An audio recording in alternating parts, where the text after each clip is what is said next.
আজ সকালের ওয়েদারটা খুবই সুন্দর, কারণ আজকে সকালে কোনো বৃষ্টি নেই। তো সকালবেলা উঠেই ফ্রেশ হয়ে চলে গেছি চা বানাতে।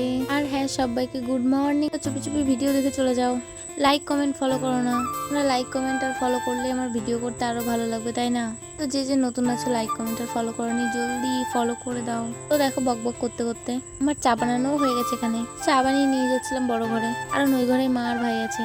তার থেকেও বড় কথা, বিস্কুটের কৌটোটাই ওই ঘরে রয়েছে। তো তোমাদের সাথে কথা বলতে বলতে আমার চা খাওয়া প্রায় হয়ে গেল। আর চাই না, আজকে একটু চিনি বেশিই হয়ে গেছিল। তাও বলা যাবে না, কারণ আমি নিজেই চাটা বানিয়েছি, বললে নিজেই বদনাম। তো তারপরে চা খেয়ে আমি একটু চলে গেছিলাম বাইরে। আর দেখো, এই গাছটা কত সুন্দর কুড়ি এসছে। বলো এটা কি ফুল গাছ, তোমরা কমেন্টে জানাও। আর বৃষ্টির পরে দেখো গাছগুলো আরো সুন্দর লাগছে দেখতে। তারপরে ভাবলাম মা সকালবেলা অনেক কিছু কেচে দিয়েছে, তো সেইগুলোই উল্টে পাল্টে দিই, কারণ আজকে রোদ উঠবে না মনে হয়। ওয়েদার আজকে মোটামুটি ভালো আছে, কিন্তু দেখে মনে হচ্ছিল না যে আজকে রোদ উঠবে। হাওয়া আছে, তো হাওয়ায় শুকিয়ে যাবে, তো সেই জন্য সবকিছু উল্টে দিচ্ছিলাম। তো তারপরে দেখি মা রান্নায় গেছে, মা বললো খাওয়া দাওয়া করে নিতে, তো আমি চলে এসেছি ঝটপট খাওয়া দাওয়া করতে। কি রান্না হয়েছে সেটা দেখবো, তারপরে তো খাবো। এখানে পটল ভাজি ছিল, এখানে ছিল বাটা মাছ দিয়ে সর্ষে, আর এখানে ছিল পেঁপে দিয়ে বাটা মাছ। এটা আমার খেতে ভীষণ ভালো লাগে।